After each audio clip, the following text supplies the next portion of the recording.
What the hell is Saw Sports or whatever that last call was talking about? What the hell is that? What is up, Sauce Nation? It is your boy Hector Flore coming at you with an Astros video, and today we are going to talk about preview for the World Series. That's right, the Fall Classic. The Astros are in the World Series after defeating the New York Yankees, and yeah, man, this is an amazing year.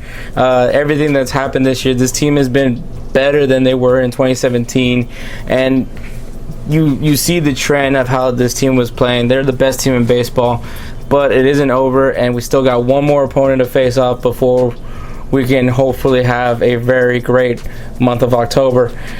So before I get going, though, make sure you guys like, comment, and subscribe to Sauce Sports TV. Obviously, if you guys want the content on all the other Houston teams like the Astros, the Dynamo, and the Rockets, or any other team here in Houston, in the Houston area, this is the channel to be. Obviously, Sauce Sports covers the Houston Texans. In this channel, we cover the other teams. So without further ado, let's go ahead and talk about this World Series preview. But before we get to that, let's go ahead and do a quick recap of the ALCS. So the Astros beat the Yankees 4-2 in the ALCS, obviously finishing in Game 6, which I definitely want to highlight that Game 6, but I'll get to that a little bit later. But I just thought that this was such a great series. It did not disappoint. I think it really just lived up to its expectations. Like I said, this was the prize fight. I think a lot of people thought that this should be the World Series matchup, and kind of like looking at the World Series is kind of like the next series, but I think we should still give the World Series matchup a lot of respect for it. But this was just a great matchup. I loved every minute of this series. All the struggles, all the passion, all the drama that came from this series was just a great series. The Yankees fans being so hostile and crazy, and I love that. That's one of the things I love about the Yankees. It's just one of those, they're just so crazy. The fan base is just crazy, and like, you know, Nick, if you guys saw Nick Torero, or whatever his name is, the dude was buck wild. I mean, he's probably not as crazy as the guys throwing beer cans. Maybe that's where I would draw the line as far as Yankees fans go, but I just thought that's what you get from the Bronx, man. It's not October baseball unless the Yankees are in there, in my opinion, and I think that's a hostile environment, and the Astros were able to handle business by winning 2 games in there, which I was shocked by to be honest. Not by the Cole game, but definitely the fact that Greinke was the one that won it. And honestly, it's not because of any disrespect to Greinke. I just think, especially with Tanaka, who they were going up against, who was doing really good this season, and the postseason, obviously he's one of the toughest guys to pitch against, but I think the Astros just knew what they were getting from him, found their pitches, and obviously got the win. But let's talk about some highlights. So obviously, Carlos Correa, man, you guys got to put some respect on Carlos Correa at this point. There's always people saying we should trade Correa, or we should get rid of Correa. You know, we got Bregman, he could play shortstop. I know I said that, but it's also with the idea of having Correa maybe one day play third base, because I do want to see Correa play third base one day, because I liked what I saw when he played for Puerto Rico in the World Baseball Classic. So I think him and Bregman making that switch would be really interesting. But I do love where Correa and Bregman are in their positions respectively. But I think Correa just shows why he's with this team, why he was the first overall pick in 2012.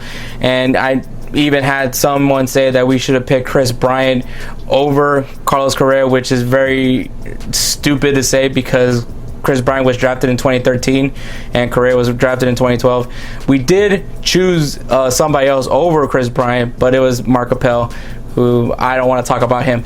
But like I said, man, Correa, this is why we have Correa. Correa lives for the big moments. He steps up, and he did such a great job, not only defensively, but came up big with some of his hits as well.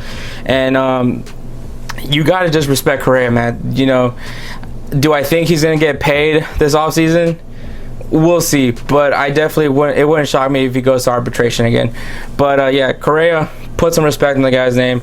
Also, people who got backlash during the season stepped up. I heard people like Carlos Correa, heard people talking about Osuna, how we should not have him as a closer. I think he did a great job, even with that, the way he performed in Game 6. And I still think he did a good job. I mean, he got rocked. It was a pitch that he used once before and struck out DJ LeMahieu. DJ LeMahieu saw the pitch, hit it well. You can't really say too much about it. Zach Greinke, he got a lot of backlash, and I think he stepped up big time in that Game 4.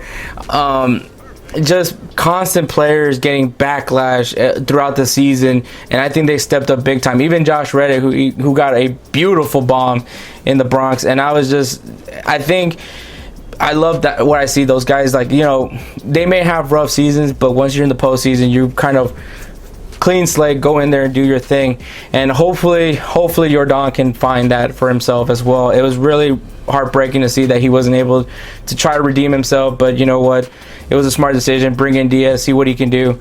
But yeah, I kind of wish we could have got that moment from Jordan, but he just hasn't had it yet. And the part that I want to talk the most, so Game 6, the one thing that I love about Game 6 is that we beat the Yankees at their own game. I told you in the preview that the Yankees have a solid bullpen. Well, not solid bullpen, but they have a really good bullpen.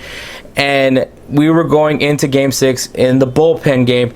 So you knew that for sure that if we were talking about a matchup that would probably favor the Yankees, it would be the bullpen. But the thing is, with teams with good bullpens, the best way to go up against them is by having them use their bullpen. And that's kind of something that we saw throughout the whole series. You saw Aaron Boone end up pulling pitchers out really early. Like for Game 2, when he pulled out Paxton, I thought it was very premature on his part, and then goes and uses his bullpen. Like that just baffled me. I didn't know why he did it, but I'm glad he did, because he got those. The bullpen was being used a lot, except for that, you know, Game 5, obviously, because Paxton played the whole game. But you see the bullpen getting used up, and like I said in the video, when the bullpen has a lead, they can definitely protect that lead and get the save. But when they have to come in and try to salvage something, that's not where they're comfortable with. And you saw it even in Game 6 right then and there, where Chapman came in. It's a tied ball game. All you had to do was just try to get them in the next inning, and you know, obviously Jose Altuve hit the walk-off home run. So that just shows you that the Astros can beat you in a plethora of ways. I know there was the rumors that the Astros are stealing signs, which is not illegal in baseball. For anybody that's going to try to make an argument that the Astros were cheating because they were stealing signs, it's not in the rules of baseball. It is one of the few unwritten rules that I do not really care too much about, because I think it's one of the dumbest things. Because if you are using the same signals every game, you have every right to be getting your signal stolen. But I don't think signal stealing can really affect the game that much. If you just you just know what pitches are coming, and I don't really think that that's really a big giveaway, because I mean, if you can hit it, you can hit it. If you can't, you can't. So I mean, and to be honest, sometimes pitchers don't really know what exactly some of the signals are. Sometimes you can see them being confused. If you usually see the catcher coming out of the plate and going to have to talk to him, it's probably because he has to tell him what pitch he called. But like I said, man, the Astros did a great job. It was a great fight. Shout out to the Yankees, man. I think they had a great season, but I think it's great to know that the Yankees are going with a whole decade without winning a World Series, because the Yankees haven't won a World Series since 2009. So that's pretty great. And I think for anybody that hates the Yankees, I don't hate the Yankees, but for people that hate the Yankees, I think you guys can even add that as like the cherry on top to not only eliminating the Yankees, but also preventing them from ever winning a World Series in the 2010 era. And also to add one more thing, this is the third time AJ Hinch has beaten the Yankees in the postseason. Obviously in the 2015 wildcard game, 2017 ALCS, and now the 2019 ALCS. And I think that there's only another manager that's ever done that. So shout out to AJ Hinch. The guy is just a great manager, and I have nothing against him. So I know this is probably a long recap, but it was just a great series, and I think it was a great one. But let's go ahead and talk about the team we're going to be going up against in this World Series. So our opponent for the 2019 World Series is the Washington Nationals. The Washington Nationals ended up finishing their season with a 93-69 record, scoring 873 runs and allowing 724 runs, giving them a run differential of 149. They obviously came in as a wild card team, the first wild card team, so they had a home game for that wild card game. They ended up beating the Brewers in that series and then got into a series with the Los Angeles Dodgers, who were the first seed in the NL. Now, this is the people that always argue about how pointless the wild card game is because apparently you lose your best pitcher when you do that. And it honestly, man, if you make it to the postseason, there's a good chance that you have more than just one good starting pitcher on your lineup. So to make that argument, I think it's just a real ridiculous comment. I don't think it makes any sense. If you have the pitching staff, you have the pitching staff. But they proved it. They went in without their ace, and they beat the Dodgers in LA in a 5 games. It went all the way to Game 5. So I mean, they did a good job. And then they went in and handled business against the St. Louis Cardinals and swept them straight for 4 games. And this team is definitely someone that no one expected to be here. You know, obviously, this is a team that lost Bryce Harper, and so people were kind of wondering how this team was going to be, but they do have a plethora of great players. Actually, one of my favorite players plays for the Washington Nationals, and I'll get to him a little bit later, but they're just a hot team. Obviously, they just went through winning their first ever postseason series, which was the wild card game, though some people might put an asterisk on that because it was just one game, but then end up beating the Dodgers in a series and then beating the Cardinals and now are in the World Series. I mean, they're just in hot form. They just were just a great team this postseason. And so in the regular season, the Nationals were first in stolen bases, batting average, and on-base percentage.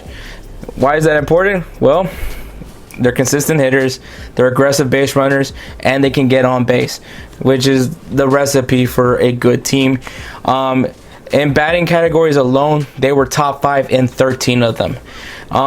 In pitching categories, they were top 5 in 8 pitching categories. There was none they were number 1 in, but that was just it. Their team ERA is a 4.27, so I think maybe a little bit lower than the Yankees. I don't remember the number off the top of my head, but it's a pretty decent ERA number. But when you talk about the Nationals, you are obviously talking about their starting lineup, their starting pitchers rotation, and this is kind of going to be the battle of the starting pitchers. It's kind of crazy how we've evolved through the series as we went up against one of the most complete pitching staffs, then we went up against one of the best bullpens, and then now we're going up against a very solid starting rotation. Not all solid, but we're talking about that 1-2 punch that they have, which is Mad Max Scherzer, Steven Strasburg, and then of course you're going to have that Anibal Sanchez, who's looked really good this year, surprising me beyond all reason, and Patrick Corbin, who hasn't really necessarily had the best year, but I mean, he's still a solid pitcher. Those 4 starters alone have an ERA of 3.34, so they're pretty good when it comes to starting pitching, but that doesn't mean that they're perfect pitching overall. The reason why they have been able to go this far is because their starting pitcher has been able to keep going deep in these games, meaning that they only have 2 innings to utilize their bullpen, which if your bullpen isn't necessarily that strong, is a little bit easier because then you don't have to really use up your bullpen. But these starters definitely show as to why they were able to make it this far in the postseason. Now, there's 2 hitters that I want to specifically point out, and that is Anthony Rendon, who is personally one of my favorite players in Major League Baseball. Honestly, should be the NL MVP, and in my opinion, one of the most underrated players in the MLB. A lot of people don't even know that he is a candidate for MVP, because obviously when you've been hearing about the NL, all you've been hearing is Cody Bellinger and Christian Yelich. But Anthony Rendon, if you look at his numbers, they're up there with those guys as well. And Juan Soto, who, if you guys were tired of hearing how Gleyber Torres was 22 years old, well, Juan Soto is 20, and he is an amazing player. So Anthony Rendon and Juan Soto alone have provided 236 RBIs, which, wow. But this is going to be something about this batting lineup is so good to me. I think that they have a really good batting lineup. They have a good mixture of hitters, and they have speed. And it's going to be definitely an interesting matchup because these guys can get on base. And I think that's something that's been what they've been able to do really well this postseason, is been able to get guys on scoring position and taking advantage of it. But that doesn't necessarily mean that we can't beat them. I don't think they've faced off a pitching staff like the Astros. So let's get going with the keys to win this series. All right, sticking with the whole 3 keys to win this series. 1, force them to go to their bullpen. Their bullpen is definitely their weak link. If we can get these starting pitchers out early and force them to use their bullpen, it's going to be a real quick series for the Astros. Next thing, shut down defense. Like I said, these guys are really good at getting on base. It is going to be up to the Astros to prevent them from putting them in scoring position and just playing shut down defense, not only in pitching wise, but I'm talking about fielding wise. So that's definitely one of the top things to do against this attack. And the last thing is, we're Goliaths. This is a David versus Goliath matchup, and it's the other way around. Now, in 2017, obviously, we looked at the Dodgers as the favorite. This time around, we're the favorites, and we're going to have to show them why we're Goliath. So we have to show the world why we were the team that won 107 games this year, why we were labeled the best team in baseball, why we were labeled the most complete team in baseball, all these things. This is the time to show them. We're going up against David, and we gotta let David know that this isn't gonna be an upset. So those are my keys to win this series, and yeah, let's go ahead and wrap this video up. So a lot of people have had this narrative that, you know, that this is the World Series, that whoever team is going to come out from the AL is going to win this, which primarily was either the Yankees or the Astros, and respectively showed these two teams are very strong. And a lot of people are kind of looking at this like, man, we just beat the Yankees, now we got this consolation series. Even though this is the World Series, this is the matchup. But you're going to have to give some respect to the Washington Nationals. We cannot underestimate this team. This team has done a lot of good things this season, and it's crazy to think that they did this without Bryce Harper. So apparently that's the key to make it to the World Series, is get rid of Bryce Harper for the Nationals. But even then, man, this is going to be a good matchup. This is going to be a test for the Astros to show that this year, as the dominant team, that they could be that dominant team and become the dynasty. But before I go to the comment of the day, I also want to add to one thing of Jose Altuve. Now, Jose Altuve has one of the most inspiring stories of all time. This guy went to go try out in a Venezuelan camp for the Astros, was actually denied to go and try out because he was too short. I think they were thinking that he was like underage or something like that. But came back the next day and they let him try out. The Astros only had $15,000 to offer a deal to Altuve because obviously he showed out. Altuve took that $15,000, moved to the United States, and now he is the face of the franchise. And I'm going to add a question that you guys can go ahead and put in the comment section. If Jose Altuve can do what we're hoping they're going to do in this series and does it in a stunning way, do we consider Jose Altuve not only the greatest Astro of all time, but do we consider him the greatest Houston athlete of all time? And obviously when we talk about Houston athletes, we're talking about the legendary 34s, right? You know, Earl Campbell, Nolan Ryan, Hakeem Olajuwon. Now, all three of those guys are legends in their respective game, but I'm going to specifically point out one guy, and that is Hakeem Olajuwon, because of the fact that he did win 2 championships for Houston, was an MVP, and I feel that, do we jump Altuve over Olajuwon? If everything goes the way it goes, if it finishes the way we hope it finishes, do we label Jose Altuve as the greatest athlete in Houston, period? So that's my question for you guys in the comments. So if you guys want to, give me your answer, either you tell me I'm crazy or you tell me that, maybe I have something going with there. But yeah, I just want to give that to y'all. So thank you for sticking through this video. I'm excited for this World Series, man. Y'all don't know how much I love being an Astros fan. I put this above many sports aside from soccer because that's my first love. But Astros baseball has always been the stronger of all the Houston teams. No offense to the Texans and no offense to Dynamo, but the Astros are definitely my favorite Houston team, and it's just crazy to see everything that has happened for this team. When they, obviously those years where they went 3 straight seasons with 100+ losses, and then now here they are with 3 straight seasons of 100+ wins, 3 straight ALCS appearances, and now in their 3rd attempt going for their 2nd World Series title in team's history. It's just, everything is just amazing. That game 6 was amazing. That Jose Altuve walk-off. I'm even going to give DJ LeMahieu credit because I love that drama that was added for that 9th inning for Altuve to be the man of the moment. It just makes Jose Altuve's story even more special, and that's what I appreciate it for. So if you guys stick through this video, I love you guys for it. Make sure you guys like this video, comment, and subscribe to Sauce Sports TV if you guys want more content on the other teams here in Houston.